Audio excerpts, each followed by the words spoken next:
අද අපි කතා කරමු කාලතරණය ගැන.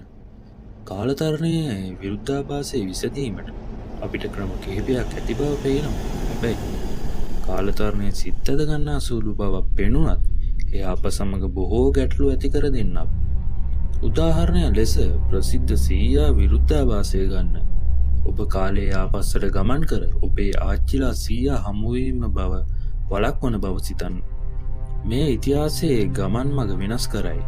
නමුත් කෙසේද ඔබ ඔවුන්ගේ හමුවීම මකා දැමූ ඔබේ පැවැත්ම තොරවනු ඇත. ඉතින් ඔබට අතීතයේ වෙනස් කිරීමට කාලය ආපස්සට යාමට නොහැකි විරුද්ධාභාසය තියෙනවා. අපි කාලයේ ආපස්සට ගමන් කර විතෝවල් ලිවීමට පෙර ඔහුගේ රචනා ඔහුට ළබා දෙමු යයි සිතමු. ඔයා දුන්න සංගීතය නිසාම ඔහු ප්‍රසිද්ධ වෙනවා. නමුත් එය ආරම්භ වූයේ කොහෙන්ද? ඔයාද පටන් ගත්තේ නැත්නම් බිතෝවන්ද?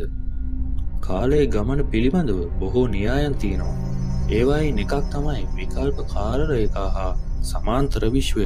උදාහරණයක් ලෙස Back to the Future හිමෙන් සමාන්තර ලෝක තිබේ නම් අපගේ මුල් කාල රේඛාව එලෙස පවතින අතර සිදුවීම් වෙනස් වන ලෙස තිගැහැරෙන ස්ථානයක අපට උපකල්පිතව ගමන් කළ හැකිද? මෙය ලස්සන හා විරුද්ධාභාසයෙන් තොර ප්‍රවේශයකි.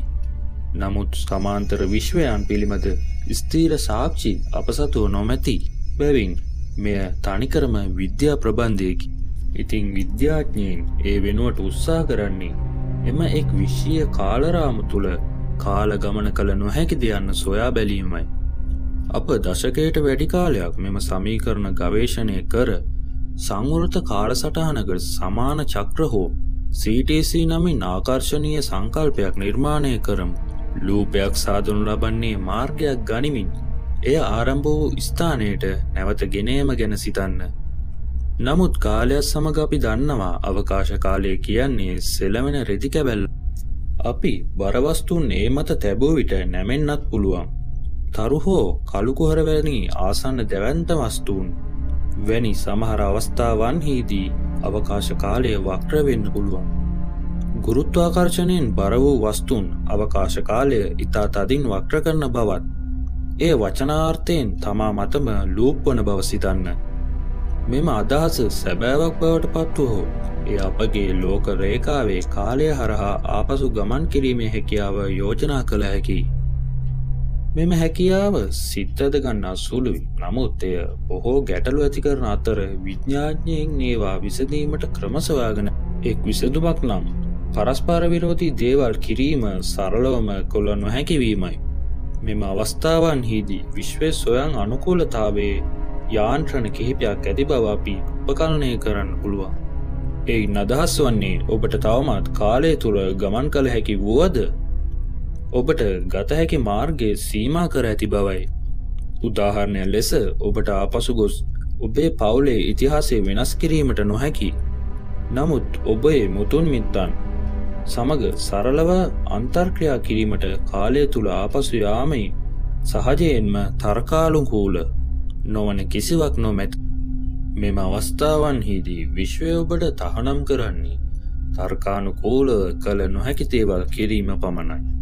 එය ක්‍රියාත්මක වේදයි පරීක්ෂා කිරීම සඳහා විද්‍යාඥයින් අත්හදා බැලීම් කිරීමට තීරණය කළ අතර ප්‍රතිඵල තරමක් භයානක විය. සිදු කරනු ලබන අත්හදා බැලීම් සඳහා න්‍යායාත්මක කාලයාන්ත්‍රණයක් නිර්මාණය කිරීම ඇතුළත් විය. මෙය මූලික කාලයාන්ත්‍රණයක් ලෙසද හැඳින්වේ. මෙය භෞතික උපකරණයක් නොව ක්වොන්ටම් අනුකරණයකි. සමානුකරණයේදී ඔවුන් උත්සාහ කළේ ෆෝටෝනයක් තප්පරයකින් කොටසක් කාලය ආපසු යවා එය එහි අතීත ස්වභාවය සමග අන්තර්ක්‍රියා කිරීමටයි. ඉලක්කය වූයේ ෆෝටෝනයක් කුමක් කරයිද යන්න. එය එහි පෙර ස්වභාවය විනාශ කරයිද, අන්තර්ක්‍රියාවේ වැළකී සිටීද, නැතහොත් වෙනත් දෙයක්ද? සිදුවූයේ ෆෝටෝනය එහි අතීත ස්වභාවයට ළඟා වී විරුද්ධාභාසයක් නිර්මාණය කිරීමේ ස්ථානයට ලංවන විට අත්හදා බැලීමයි. නිතර නිතර අසාර්ථක වීමට නැඹුරු වීමයි. වෙනත් වචන වලින් කිවහොත් භෞතික විද්‍යාවේ නීති හෝ විශ්වයේ රෙදිපිලි තුළ කාල ගමන් විරුද්ධාභාසය වළක්වන අමුතු අභ්‍යන්තර යාන්ත්‍රණ කිහිපයක් තිබිය හැකි බව පෙන්නුම් කරනවා. එවැනි අවස්ථාවක ප්‍රශ්නය වන්නේ තර්කානුකූලව කළ නොහැකි දේ විශ්වය තේරුම් ගන්නේ කෙසේද? සහ සිතීමට තරමක් විභජනය දේවල් කිරීමට අප වළක්වන්නේ කෙසේද යන්නයි. විශ්වය පරස්පර විරෝධී දේවල් සිදුවීමට ඉඩ දෙන නමුත් ඒවා ස්වයං නිවැරදි කරන බවට තවත් න්‍යායක් තියෙනවා. යම් සෞඛ්‍ය තත්ත්වයක් පැතිරීම වැළැක්වීම සඳහා ආපසු යන කාලය සංචාරකයෙකු ගැන සිතන්න. මෙම න්‍යායට අනුව සංචාරකයෙක් සාර්ථක වුවද මෙම සෞඛ්‍ය තත්ත්වයේ පැතිරීම වෙනත් මාර්ගයක් සොයා ගනු ඇති. එමගින් විරුද්ධාභාසය වළක්වා ගත හැකිය.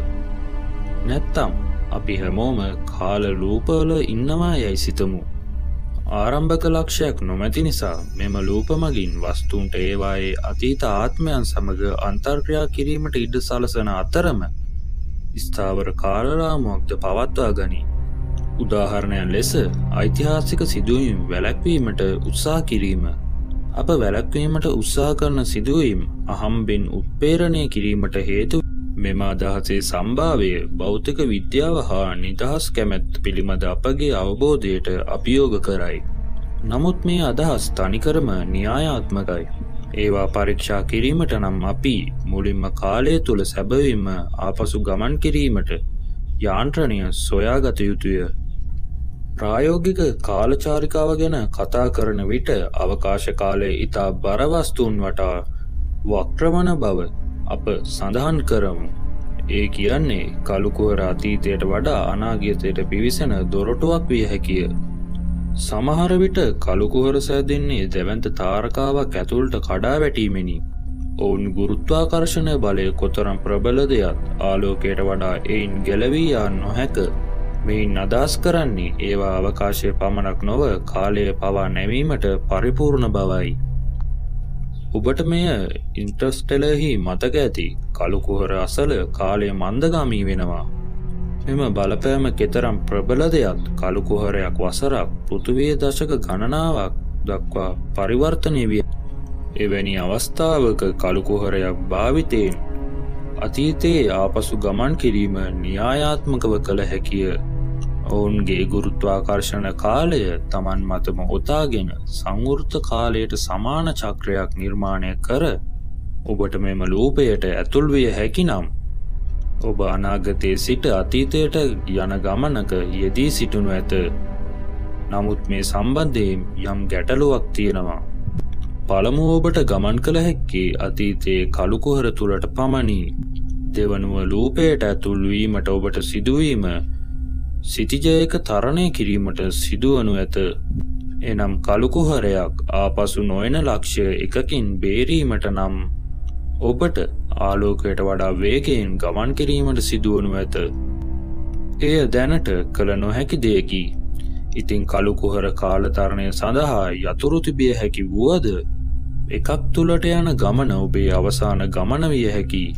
නමුත් සම්මූර්ත කාල රූප චක්‍ර සිතියමේ පවතින බව සියලු දෙනා එකඟ නොව. මෑතකාලීන පරීක්ෂණයන් මගින් මෙම මාතෘකාව පිළිබඳ නව ආලෝකයක් විහිදුවා ඇත. ප්‍රතිඵලයෙන් පෙනී ගියේ කාලයේ ඉදිරියට යා හැක්කක් පමණ බවයි. ආලෝකයේ විවිධ ද්‍රව්‍ය හමු වූ විට හැසිරෙන ආකාරය පිළිබඳ නැවුම් ඉදිරි දර්ශනයක් මෙම පරීක්ෂණය මගින් ඉදිරිපත් කරන ලදී. ආලෝකයේ හිස් අවකාශය හරහා ගමන් කරන විට එය තප්පරයට මීටර් 1,06,000ක් නියත වේගයකින් ගමන් කරයි. නමුත් එය ජලය හෝ වීදුරු වැනි ද්‍රව්‍ය හමු වූ විට එහි වේගය වෙනස් විය හැකි අතර එය නැමීමට හෝ වර්ධනය වීමට හේතු වේ. ආලෝක කාලය හා අවකාශය හරහා ගමන් කරන ආකාරය නැවත සලකා බැලීමේ පරීක්ෂකයන් මෙම ප්‍රහෙලිකාව විසඳුමක් යෝජනා කළහ. විවිධ මාධ්‍ය හරහා ගමන් කරන විට එය සෑම විටම නියතව පවතින බව ඔවුන් සොයාගත්හ. ආලෝකයට කුමක් හමු වුවද එය සෑම විටම කාලයත් සමග ඉදිරියට ගමන් කරයි. මෙයින් අදහස් කරන්නේ ආලෝකය හා ඒ සමාන අනෙකුත් තරංග කාලය හරහා අප ගමන් කරන එකම එක මාර්ගය අනුගමනය කරන බවයි. තවත් දෙයක් නම් සෑම විටම එහි ගම්‍යතාවය ඉතිරි කරගන්නා අතර කාලය සමග ඉදිරියට යමු වන පරිදි එය සෑම විටම එලෙසම පවතී. අවසාන වශයෙන් සාමාන්‍ය ශාපේක්ෂතාව හා ගුරුත්වාකර්ෂණ ආලෝකය ඉතා තදින් නැමුවත් එය තවමත් ඉදිරියට යොමු වෙමින් පවතී. කාලය නතර වූවත් මෙන් දැනෙන තරමට එය මන්දගමී විය හැකි නමුත් කිසි විටක පසුපසට නොයනු ඇත. මෙය ආලෝකය හා කාලය අතර සම්බන්ධතාවය පිළිබඳ අපගේ පෙර සංකල්පවලට අභියෝග කරයි. එයින් ගම්‍ය වන්නේ කාලයට සියලු තරංගාර හා නිශ්චිත දිශාවකට ඇති බවත් එය ආපසු හැරවිය නොහැකි බවත්. කෙසේ වෙතත් එය ආපසු හැරවීම නොහැකි බවත්ය. එසේ වෙනත් ඔවුන්ගේ සමීකරණ එක් මානයකින් පමණක් පරීක්ෂා කර ඇති අතර එම න්‍යාය යථාර්ථවාදීව සත්‍යදැයි තහවුරු කිරීමට අත්හදා බැලීම අවශ්‍ය වේ. ස්ටීවන් හෝකිස්ද කාලය ආපස්සට ගමන් කිරීමේ අදහසට එකඟ නොවීය. ඔහු කාලානුක්‍රම ආරක්ෂණ අනුමානයෙන් නමින් න්‍යායක් යෝජනා සාමාන්‍ය සාපේක්ෂතාවාදය වැනි න්‍යායන් එය කළ හැකි බවස් සංවෘත්ත කාලරූප චක්‍ර පැවතිය නොහැකි බවත් අවසන්න විට පවා භෞතික විද්‍යාවේ නියමයන් විශාල පරිමාණයෙන් කාලය ගමන් කරන බව මෙම අදහසෙන් පවසයි. හෝකින් පැවසුවේ කාලය හරහා ආපසු ගමන් කිරීම යනු භෞතික විද්‍යාවේ නියමයන්ට පටහැනි නව පදාර්ථයක් නිර්මාණය කිරීමක් වෙයි. අපි සැබෑ කාලයන්ට නිර්මාණය කිරීමෙන් බොහෝ දුරස් වූවන් අපි ගණිතයට කිමි දෙමින් නම් යම් දිනක අපට සත්‍ය සොයාගනු හැකිය. අදට එච්චරයි. ඉතින් ඔබේ කුතුහලය සංසිඳවා ගත්තනම් වීඩියෝ එකට ලයික් එකක් කමෙන්ට් එකක් දාන්න අමතක කරන්න එපා. මතක ඇතුව සබ්ස්ක්‍රයිබ් කරලා බෙල් අයිකන් එක ක්ලික් කරගෙනම යන්න. එතකොට අපි ඊළඟ වීඩියෝ එකක් දාපු ගමන් ඔයාලා ළඟට ගෙන්න ගන්න පුළුවන්. එහෙනම් අපි අදට ගිහිල්ලා එන්න. ජය වේවා.